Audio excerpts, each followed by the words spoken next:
গভীর রাতে নিলয়ের ফোনের স্ক্রিনে ভেসে ওঠা তানিয়ার সেই নগ্ন ছবি আর নোংরা মেসেজটা যখন মেঘলা চোখে পড়ল, তখন মুহূর্তের মধ্যে তার চেনা পৃথিবীটা ওলটপালট হয়ে গেল। যে মানুষটাকে সে নিজের চেয়েও বেশি বিশ্বাস করেছে, যাকে জীবনের সবটুকু উজাড় করে ভালোবেসেছে, সে রাতের অন্ধকারে অন্য একটা মেয়ের সাথে এত নোংরামিতে মেতে উঠতে পারে, এটা মেঘলা নিজের চোখে দেখেও বিশ্বাস করতে পারছিল না। ফোনের আলোয় নিলয়ের ঘুমন্ত মুখের দিকে তাকিয়ে মেঘলার তীব্র ঘৃণা আর বমি আসতে লাগলো। অথচ এই নিলয় একসময় মেঘলাকে ছাড়া পৃথিবীর আর কিছু চিনত না।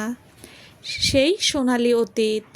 আজ থেকে 7 বছর আগে যখন নিজের বাবা মা আর পরিবারের অমতে গিয়ে তারা ভালোবেসে বিয়ে করেছিল, তখন তাদের দিনগুলো ছিল রূপকথার মতো। নিলয়ের তখন সামান্য চাকরি, ভাঙা এক কামরার ঘর, কিন্তু ভালোবাসার কোনো কমতি ছিল না। মেঘলার সামান্য জ্বর হলেও নিলয় পাগলের মতো সেবা করত। সারা রাত মাথায় জলপট্টি দিত। অফিসে যাওয়ার সময় মেঘলার কপালে একটা চুমু না এঁকে বের হতো না। নিলয়ের বাবা মা প্রথম দিকে এই বিয়ে মেনে না নিলেও মেঘলা তার সেবা যত্ন আর নিখাত ভালোবাসা দিয়ে শ্বশুর শাশুড়ির মন জয় করে নিয়েছিল। শাশুড়ি মা একসময় মেঘলাকে নিজের মেয়ের চেয়েও বেশি ভালোবাসতে শুরু করেছিলেন। মেঘলাও নিজের সব শখ আহ্লাদ বিসর্জন দিয়ে ছেঁড়া শাড়ি পরে অল্প টাকায় কিভাবে ভালো থাকা যায় সেই চেষ্টা করে নিলয়ের পুরো সংসারটা আগলে রেখেছিল। নিলয় প্রায় মেঘলার হাত দুটো জড়িয়ে ধরে বলতো, মেঘলা, আজ আমার যা কিছু আছে সব তোমার জন্য। আমি কখনো তোমার চোখে জল আসতে দেব না। কিন্তু দিন বদলানোর সাথে সাথে নিলয়ের ভেতরের মানুষটাও বদলে যেতে লাগলো। নিলয়ের প্রমোশন হলো, বেতন বাড়লো, সমাজ তার প্রতিপত্তি বাড়লো। তার ঠিক তখনই তার জীবন থেকে মেঘলার এবং নিজের বাবা মায়ের গুরুত্ব কমতে শুরু করলো। কর্পোরেট কালচারের দোহাই দিয়ে নিলয় এখন গভীর রাত পর্যন্ত পার্টি করে। বাড়ি ফিরলে মেঘলার সাথে দুটো ভালো কথা বলার সময় তার হয় না। বুড়ো বাবা মা কোনো কথা বললে গেলেই নিলয় খিটখিট করে ওঠে। মেঘলার সাদাসিধে জীবনযাপন, তার সুতি শাড়ি আর সংসারী রূপটা এখন নিলয়ের কাছে ব্যাকডেটেড আর একঘেয়ে লাগতে শুরু করলো। আর এই সুযোগেই নিলয়ের জীবনে প্রবেশ করলো অফিসের মডার্ন চটপটে সহকর্মী তানিয়া।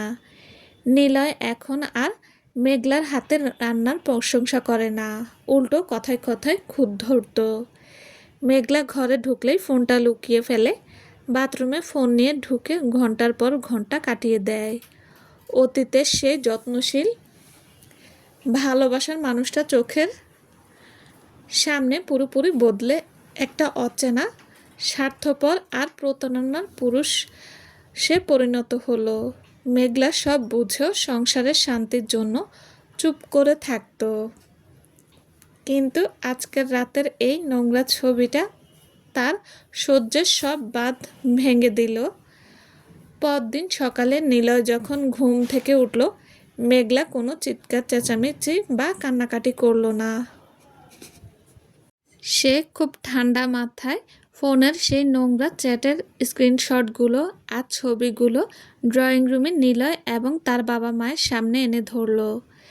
নিলয় প্রথমে থতমত খেয়ে গেলে, কিন্তু নিজের অপরাধ ঢাকতে সে উল্টো মেঘলার ওপর চিৎকার করতে শুরু করলো। নিলয় অত্যন্ত বিশ্রীভাবে বলল, হ্যাঁ, তানিয়ার সাথে আমার সম্পর্ক আছে। ও তোমার মতো সারাদিন রান্নাঘরে পড়ে থাকে না। ও অনেক বেশি আকর্ষণীয়। তোমার এই সংসারী রূপ দেখতে দেখতে আমার দম আটকে আসছে। ছেলের মুখে এই চরম নোংরা আর অন্যায় কথা শুনে নিলয়ের বাবা মা আর স্থির থাকতে পারলেন না। তিনি এগিয়ে এসে নিলয়ের গালে একটা শক্ত থাপ্পড় বসিয়ে দিলেন। বাবা কাঁপানো গলায় বললেন, তোর মতো কুলাঙ্গারকে জন্ম দিয়ে আজ আমার মাথা হেঁট হয়ে গেল।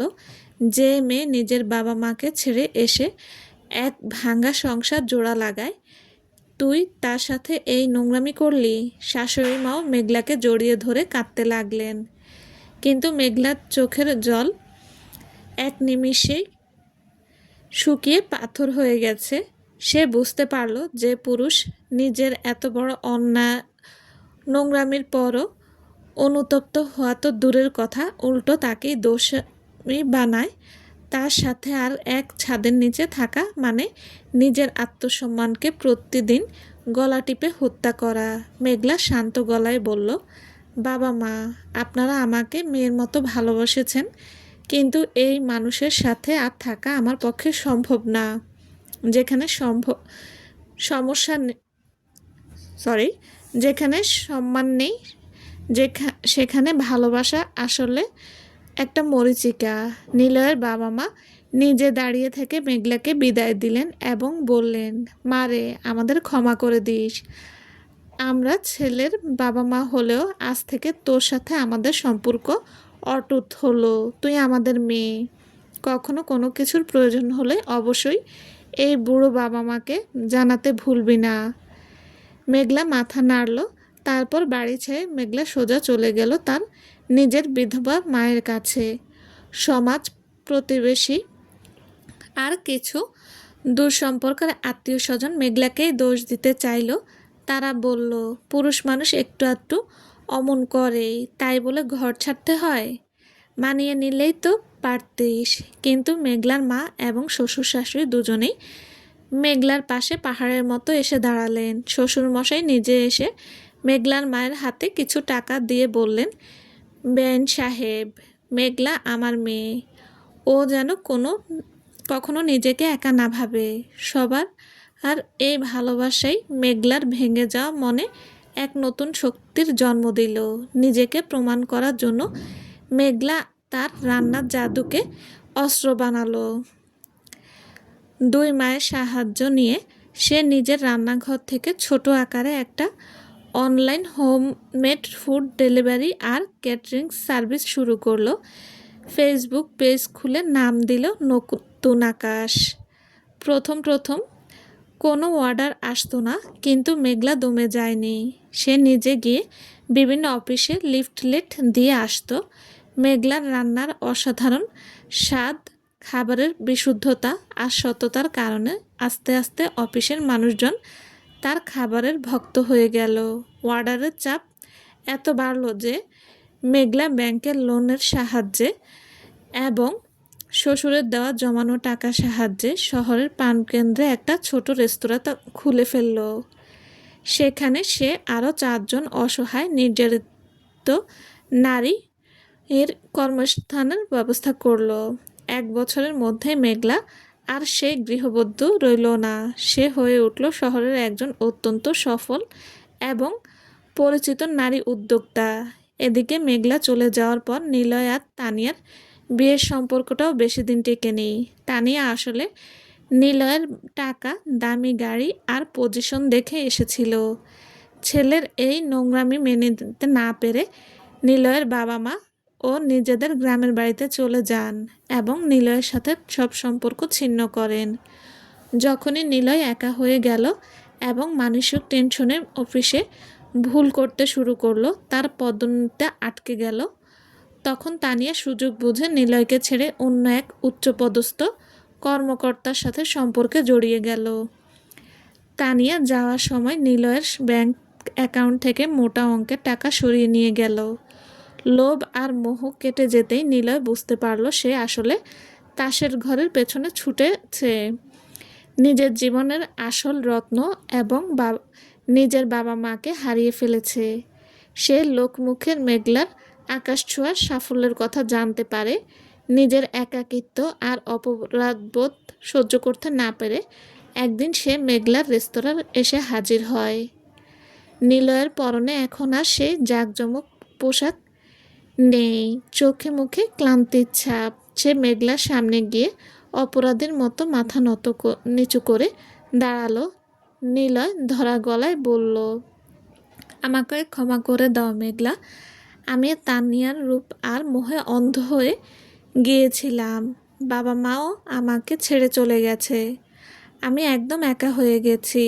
আমাদের অতীতের সেই সুন্দর দিনগুলোর কথা ভেবে আমাকে আর একটা সুযোগ দাও। মেঘলা তার টেবিল থেকে চোখ তুলে নিলয়ের দিকে তাকালো। তার চোখে কোনো রাগ, ক্ষোভ বা প্রতিশোধের আগুন ছিল না, ছিল এক গভীর উদাসীনতা। মেঘলা মৃদু হেসে শান্ত গলায় বলল, নিলয়, তুমি যেদিন রাতে অন্য মেয়ের নগ্ন ছবি দেখে হাসছিলে আর পরদিন সকালে আমাকে অপমান করছিলে, সেদিনই তুমি আমার মনের ভেতর নিলয়টা চিরতরে খুন করে ফেলেছ। আর বাবা মায়ের কথা বলছো, তারা এখনও একলাই আছেন, তবে তোমার মতো কুলঙ্গারের সাথে নয়, আমার সাথে আছেন। প্রতি মাসেই আমি নিজে গিয়ে তাদের দেখাশোনা করে আসি। তুমি আমার বিশ্বাস ভেঙে ভালোই করেছো নিলয়। তা না হলে আমি কোনোদিন জানতেই পারতাম না যে আমি নিজের পায়েও দাঁড়াতে পারি। আজকের এই মেঘলা সম্পূর্ণ স্বাধীন, স্বাবলম্বী ও এক নতুন আকাশের বাসিন্দা। সেখানে তোমার মতো নোংরা মানুষের আর কোনো জায়গা নেই। নিলয় আর কোনো কথা বলার মুখ পেল না। সে মাথা নিচু করে রেস্তোরাঁ থেকে বের হয়ে গেল। আর মেঘলা বেলকনিতে এসে বাইরের খোলা আকাশের দিকে তাকিয়ে এক বুক স্বস্তির নিঃশ্বাস নিল। সে প্রমাণ করে দিল, জীবনের গল্প কোনো পুরুষে শুরু বা শেষ হয় না। নারীরা চাইলেই ধ্বংসস্তূপের ওপর দাঁড়িয়ে নিজের সাম্রাজ্য গড়ে তুলতে পারে।